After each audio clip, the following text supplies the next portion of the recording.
하나님의 자녀란 어떤 사람인가? 육신대로 사는 것이 아니라 내 안에 내주하시는 성령님의 인도하심과 도우심을 따라 살아가는 사람입니다. 그런데 성령의 인도하심을 따라 살아가면은 항상 좋은 일만 생기는 것인가? 그렇지 않죠. 항상 좋은 길로만 인도하시는 것이 아니라 때로는 고난의 길로도 인도하십니다. 왜냐하면 주님과 함께 영광받게 하기 위함인 것입니다. 지난주 우리는 하나님 자녀가 고난을 대하는 자세 첫 번째에 대해서 살펴보았습니다. 8장 18절 말씀에 생각하건대 현재의 고난은 장차 우리에게 나타날 영광과 비교할 수 없도다 라고 말씀하고 있습니다. 즉 현재의 고난 가운데 생각하라는 것입니다. 또한 여기서 생각하라는 말은 헬라어로는 악시오스라는 단어인데 저울질한다는 뜻입니다. 저울의 양쪽 위에 무엇을 올려놓는 것인가? 먼저 한쪽 저울에는 현재의 고난을 올려놓습니다. 고린도후서 4장 17절 말씀에 우리가 잠시 받는 환난에 경한 것이, 그러니까 성도들의 현재의 고난은 잠시 받는 환난이요 경한 것입니다. 그래서 그 밑에다가 중량미달이라고 기록해 놓습니다. 그리고 다른 쪽 저울에는 장래의 영광을 올려놓습니다. 우리가 잠시 받는 환난에 경한 것이 지극히 크고 영원한 영광에 중한 것을 우리에게 이루게 함이니, 그 장래의 영광은 크고 영원하고 중한 것이라고 말씀하고 있습니다. 그래서 그 밑에다가 이렇게 기록해 놓는 것입니다. 현재의 고난은 장래의 영광과 비교할 수 없도다. 즉 하나님의 자녀가 고난 가운데 생각하는 것입니다. 또 저울질하는 것이고 비교하는 것입니다. 그래서 현재 고난이 나타날 영광과 비교할 수 없음을 깨달아 하는 것이죠. 오늘은 지난 시간에 이어서 하나님 자녀가 고난을 대하는 자세 두 번째에서 말씀을 드리고자 합니다. 두 가지를 말씀드리고자 합니다. 첫 번째는 성령 안에서 기도하라는 것입니다. 우리 26절과 27절만 다시 한번 봉독하겠습니다. 시작. 이와 같이 성령도 우리의 연약함을 도우시나니 우리는 마땅히 기도할 바를 알지 못하나 오직 성령이 말할 수 없는 탄식으로 우리를 위하여 친히 간구하시느니라. 마음을 살피시는 이가 성령의 생각을 아시나니 이는 성령이 하나님의 뜻대로 성도를 위하여 간구하심이니라. 아멘. 장래의 영광이 우리에게 다가오는 것은 확실하지만 그것이 나타나기까지는 우리는 현재의 고난을 보내면서 지내야 됩니다. 그런데 현재의 고난이 너무 심하기 때문에 우리가 감당할 수 없는 부분이 있습니다. 이것을 가리켜 우리의 연약함이라고 부릅니다. 우리가 연약하지 않다면 아무런 문제가 없을 것입니다. 장차 나타날 영광을 바라보며 현재의 고난을 이겨내면 되겠지만 우리는 연약한 존재라는 것이죠. 따라서 26절에서 이렇게 말씀하는 것입니다. 이와 같이 성령도 우리의 연약함을 도우시나니. 하나님의 자녀란 우리 안에 성령님이 내주하신다라는 증거인데 우리 안에 내주하시는 성령님께서 우리의 연약함을 도와주신다라는 것입니다. 여기서 도우시나니라는 단어는 헬라어로는 현재형으로 기록이 되어져 있습니다.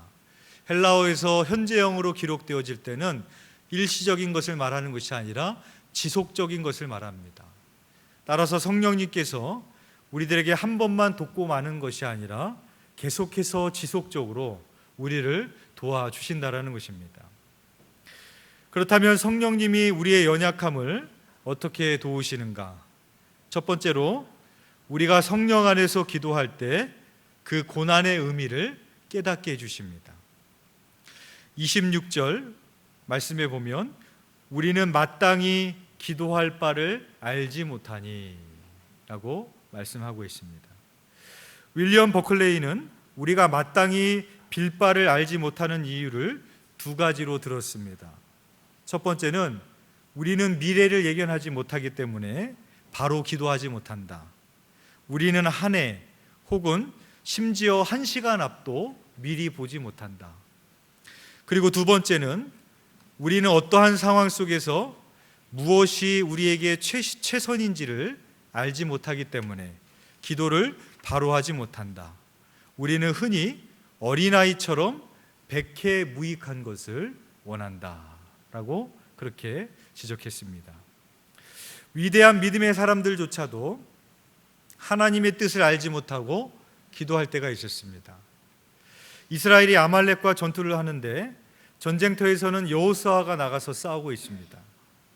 그런데 한쪽 편에서 모세의 손이 올라가면 이스라엘이 이기고 모세의 손이 내려가면 이스라엘이 졌습니다. 그래서 모세의 손이 내려오지 않도록 양쪽에서 아론과 훌이 붙들고 있었습니다. 전쟁은 여호수아가 하고 있었지만 전쟁의 승패는 모세의 기도에 달려 있었다라는 것입니다. 모세는 손을 들고 기도하면 다른 군대들을 물리칠 수 있는 대단한 기도의 사람이었습니다. 그러나 그런 모세조차도 마땅히 빌바를 알지 못하고 기도할 때가 있었다라는 것입니다. 그 내용은 자신도 가나안 땅에 들어갈 수 있게 해달라고 기도했던 내용이었습니다. 모세는 하나님의 뜻을 모르고 간구했습니다. 그러나 하나님의 뜻은 모세가 가나안에 들어가는 것이 아니라 그의 후계자 여호수아가 이스라엘을 이끌고 가나안으로 들어가게 하시는 것이었습니다. 위대한 사도 바울 역시 마땅히 기도할 바를 알지 못하고 기도할 때가 있었습니다. 그것은 자기 몸에 육체의 가시를 제거해 달라는 기도였습니다. 그러나 하나님의 뜻은 그 육체의 가시를 통하여 바울을 겸손케 하시기 위함이었습니다. 그래서 육체의 가시에 대한 하나님의 응답은 하나님의 은혜가 족하다라는 것이었습니다. 우리가 고난 가운데 있을 때 우리의 기도는 어떻습니까? 여러분들은 그 고난 가운데 있을 때 여러분들은 어떤 기도를 드리십니까? 우리가 고난 가운데 우리가 하는 기도를 보면 우리의 기도는 대부분 하나님의 뜻을 알게 해달라고 하기보다는 고난만 없애달라고 기도할 때가 많이 있습니다.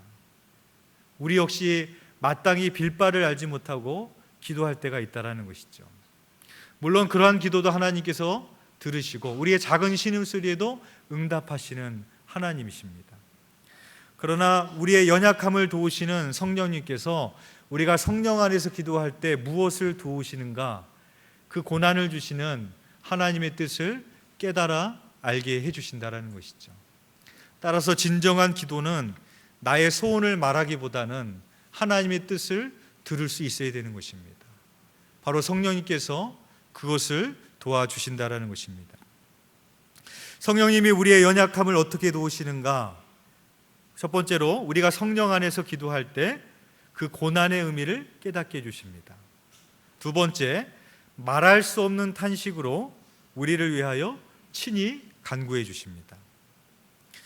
그래서 이어서 나오는 말씀에 보시면 오직 성령이 말할 수 없는 탄식으로 우리를 위하여 친히 간구하시느니라 라고 말씀하고 있습니다. 여기에서 말할 수 없는 탄식은 두 가지 의미가 있습니다.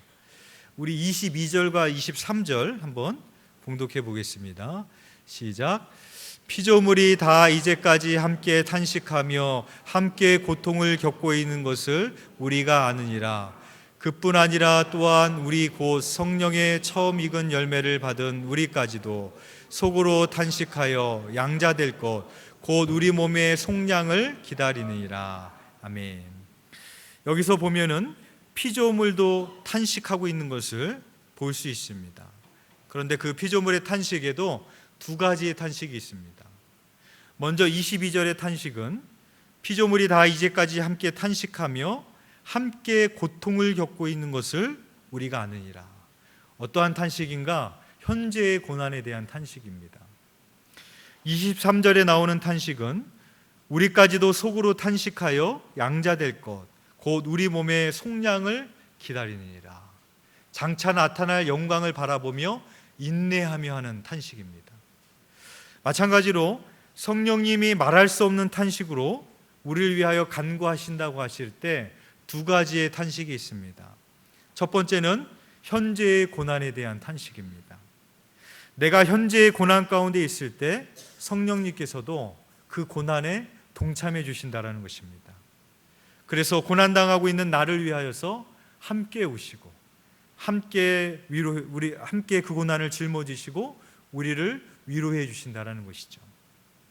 그래서 헨리 나우엔이 쓴 상처 입은 치유자라는 책에 보면 예수님께서 이 땅에 사시는 동안에 그의 삶은 한마디로 고통과 아픔의 세월이었다라는 것입니다. 십자가의 육체적인 고통뿐만 아니라 사람들에게 배척당하셨고 조롱과 멸시와 제자들에게 배신당하셨습니다. 예수님께서는 그 고난을 먼저 경험하셨기 때문에 우리를 치유하실 수 있는 상처 입은 치유자가 되어주신다라는 것이죠.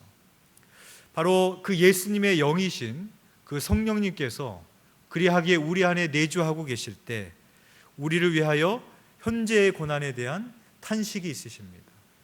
우리의 아픈 심령을 위해서 위로해 주시고 탄식하시며 우리에게 하나님의 위로와 치유와 회복을 경험하게 해 주신다라는 것입니다. 두 번째는 장차 나타날 영광에 대한 탄식입니다. 지금 내가 비록 고난 가운데 있지만 장차 우리에게 나타날 영광을 위하여 친히 간구해 주신다라는 것입니다. 사람이 너무나 힘든 상황에 놓이게 되면 기도해야 된다는 것을 너무나도 잘 알지만 때로는 기도할 수 있는 힘도 없을 때가 있어요. 교회 앞에 와서 앉아 있지만 너무나 힘들 때 입술이 열리지 않고 뭐라고 기도해야 될지 모를 때도 우리가 있지 않습니까?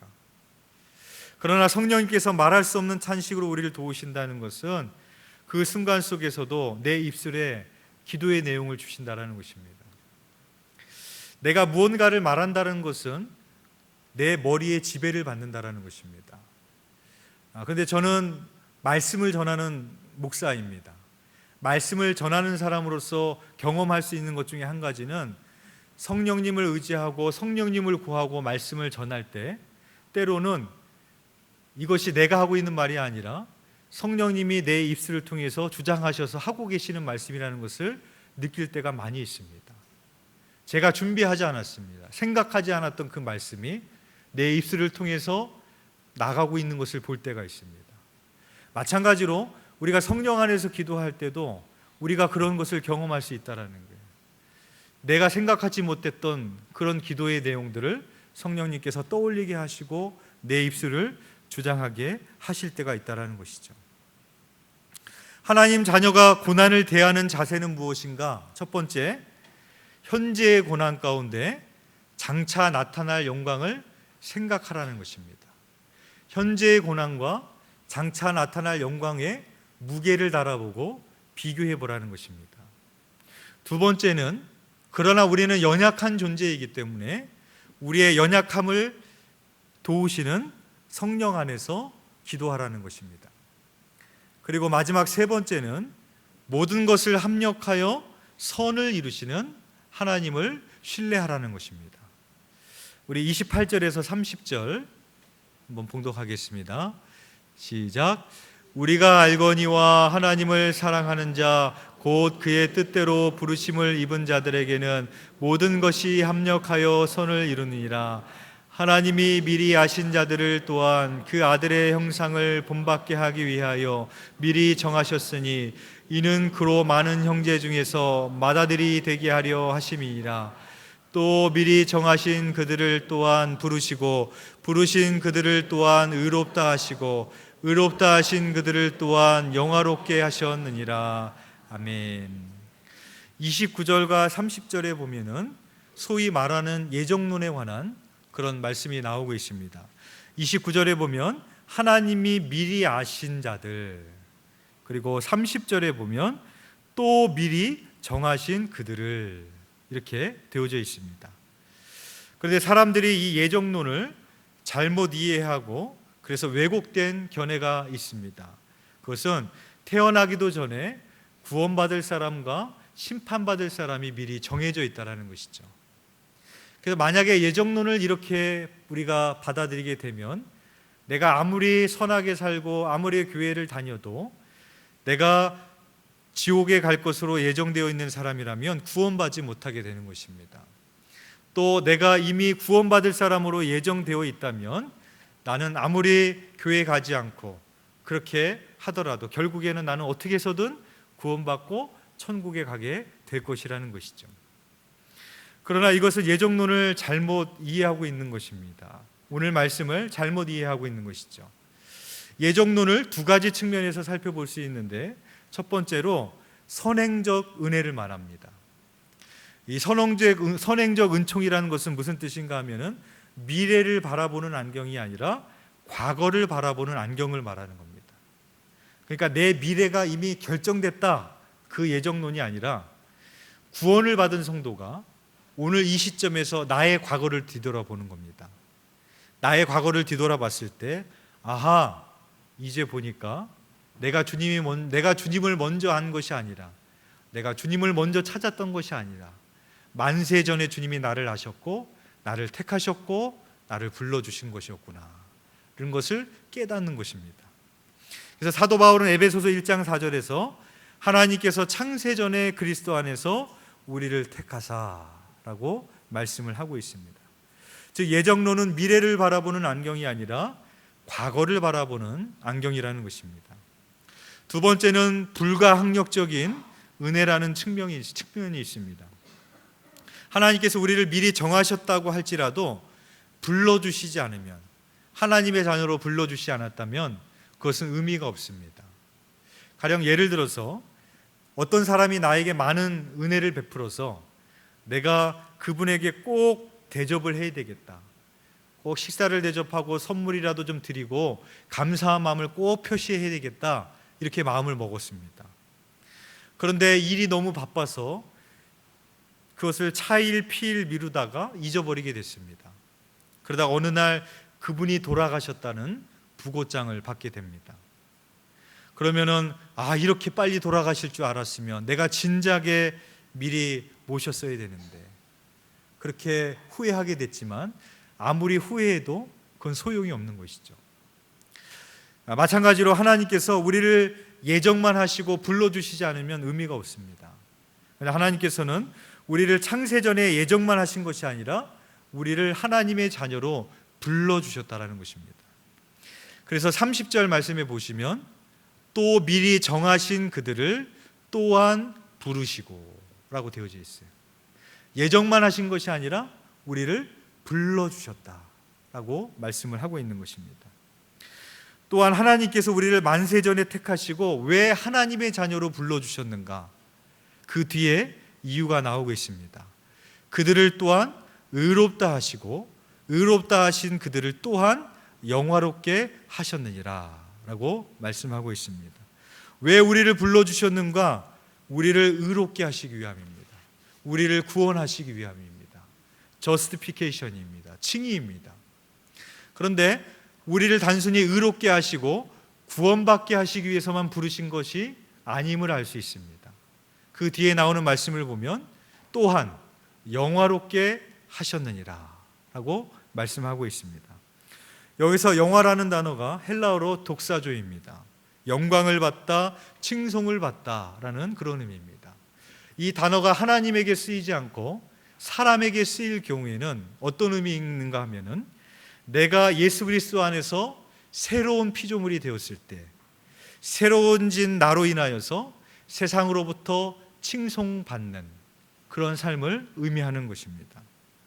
따라서 하나님께서 우리를 택하시고 불러주신 이유는 단순히 우리를 의롭게 하시기 위해서만 불러주신 것이 아니라는 것입니다. 단순히 우리에게 구원을 주시기 위해서만 불러주신 것이 아니라는 것입니다. 우리를 영화롭게 하시기 위해서 부르셨다는 것은 성화를 말하는 거예요. sanctification이고 glorification입니다. 우리를 성화로 변화시키기 위해서 우리를 불러주셨다라고 말씀하고 있는 것입니다. 또한 우리가 변화되어진다는 것은 뭐냐, 성화되어진다는 것은 뭐냐, 29절 말씀해 보시면 하나님이 미리 아신 자들을 또한 그 아들의 형상을 본받게 하기 위하여. 성화는 뭐냐? 변화되어진다는 것은 뭐냐? 우리가 위대한 성인이 된다는 것을 말하는 것이 아니라 예수 그리스도의 형상을 본받아 가는 것입니다. 그래서 그러기 위해서 우리를 불러주신 것입니다. 팔은 안으로 굽는다라는 말이 있습니다. 그러나 내가 하나님의 자녀가 되었다는 말은 무슨 말인가? 전에는 나만을 위하는 이기적인 삶을 살았다면 이제는 이타적인 존재로 변화되는 것이요, 다른 사람을 살리는 생명의 통로로, 축복의 통로로 그 존재가 변화되어지는 것을 말하는 것입니다. 다시 말해서 하나님의 자녀는 팔이 안으로 굽는 사람이 아닙니다. 거꾸로 나라는 울타리를 뛰어넘어가는 사람입니다. 그래서 제자들은 오순절에 성령을 받은 이후에 환난과 핍박으로 인하여 각기 흩어져서 남을 위한 삶을, 복음을 위한 삶을 살았던 것을 우리가 보게 되는 것입니다. 따라서 성령님께서는 이기적인 나를 변화시키기 위해서 때로는 우리들에게 고난을 주실 때가 있습니다. 왜냐하면 내가 고난을 당하기 전까지는 다른 사람들의 아픔과 다른 사람들의 상처에 관심을 갖지 않습니다. 그러나 내가 어떠한 고난을 경험할 때 나와 동일한 고난을 경험하고 있는 사람의 아픔을 깨닫게 됩니다. 내가 고난 가운데 무너져 봤을 때 나만을 위할 삶을 살았던 내가 드디어 비로소 다른 사람들을 바라보기 시작하고 그들을 향하고 있는 하나님의 마음을 깨달아 알기를 시작한다라는 것이죠. 다시 말해서 성령님이 하나님의 자녀인 우리를 고난으로 왜 인도하시는가? 그 중에 한 가지는 우리를 연단하여서 이기적인 삶이 아니라, 나만을 위한 삶이 아니라 그 울타리를 뛰어넘어 다른 영혼들을 보게 하고 축복의 통로가 되게 하기 위해서 우리를 인도해 주실 때가 있다라는 것입니다. 따라서 우리가 고난 가운데 있을 때 우리에게 필요한 마지막 세 번째 자세는 그 모든 것을 합력하여 선을 이루시는 그 하나님을 우리가 신뢰해야 된다는 것입니다. 어떤 교회의 권사님이 어깨에 인대가 끊어져서 수술차 병원에 입원하게 됐습니다. 그런데 갑자기 연락이 온 것입니다. 마취 부작용으로 인해서 기도가 이렇게 부어서 호흡이 막혀서 수술 중에 그 기도를 열려고 하다가 그 기계 때문에 목에 구멍이 뻥 뚫려버린 것입니다. 원래는 어깨 수술만 하고 바로 퇴원해야 되는 것인데 중환자실에 2주 동안 머물게 됐습니다. 그 권사님의 마음이 이랬답니다. 아니, 이 어깨 수술 별거 아닌데 의사들이 실수하고 잘못해서 목에 구멍까지 뚫리고 음식도 못 삼키고 병원에서 이렇게 입원하게 됐으니 마음이 무너지고 원망과 불평이 쏟아지기 시작하더랍니다. 그런데도 목에 구멍이 뚫렸으니까 어떻게 하겠어요? 수술을 해야 되지 않겠습니까? 그래서 수술을 앞두고 엑스레이 기사들이 병실에 와서 엑스레이를 찍었답니다. 그러면 원래는 이 치아부터 이 목까지 엑스레이를 찍는데요. 그런데 이날도 기사들이 또 실수를 해가지고 이 상반신 전체를 찍는 엑스레이를 가지고 와서 찍었답니다. 그런데 이 사람들이 찍고 나서 보더니 이상하네? 라고 이야기하더랍니다. 그리고 당장 의사를 부르더랍니다. 알고 봤더니 상반신 엑스레이를 실수로 찍었는데 알고 보니까 폐 밑에 하얀색 부분, 암이 발견하게 된 겁니다. 어깨 수술을 하러 갔는데 목에 구멍이 뚫리고 암 환자가 된 겁니다. 그래서 이제 암 수술을 하러 들어가게 된 암 수술을 받게 된 것이죠. 근데 이제 암 수술을 하기 위해서 또 검사를 했더니 그 부분만 암이 있는 줄 알았더니 조사해 보니까 번져서 임파선까지 전이가 됐더라는 것입니다. 그래서 그때는 0기라고 그랬는데 한순간에 3기가 돼버린 겁니다. 이 권사님의 마음이 한순간에 무너져 내렸습니다. 눈물의 시간을 보냈습니다. 그리고 수술을 하는데 그 암 부분을 싹 걷어내고 임파선에 번진 부분을 자세히 들여다보니까 너무나 감사한 것은 임파선에 깊이 들어가지 않고 표피에만 있었다라는 것입니다. 그래서 그것을 걷어내고 완치가 되고 깨끗하게 치유를 받아서 건강하게 잘 사시고 계시다고 합니다. 그분의 인생을 보면은 모든 것을 다 포기해야 될 것 같은 그런 절망의 순간을 경험했지만 그 절망의 순간에 그분이 오직 할 수 있었던 것은 하나님께서 나를 살려주시기를 원합니다. 성령 안에서 하나님 앞에 간구하고 그 도우심을 구할 수밖에 없었다고 합니다. 그러나 하나님께서는 그 의사의 실수와 또 엑스레이를 찍는 사람들의 실수인 것 같았지만 결국에는 그분의 암을 치유하기 원하셨던 것이고 결국에는 깨끗하게 치유하고 회복하시는 모든 것을 합력하여 선을 이루시는 하나님의 뜻을 바라보게 되어집니다. 제가 큰 수술을 앞두고 우리 교인분들을 신방 갔을 때 꼭 해드리는 말씀이 있습니다. 어느 날 내가 암이 발견되면 우리는 절망합니다. 그렇죠? 왜 나에게 이런 게 생겼을까? 하나님을 원망하기도 합니다. 그러나 여러분들 좀 생각을 바꿔서 생각해 보십시오. 그것이 하나님이 나를 치유하시기 위해서 발견하게 하시는 걸 수도 있지 않겠습니까?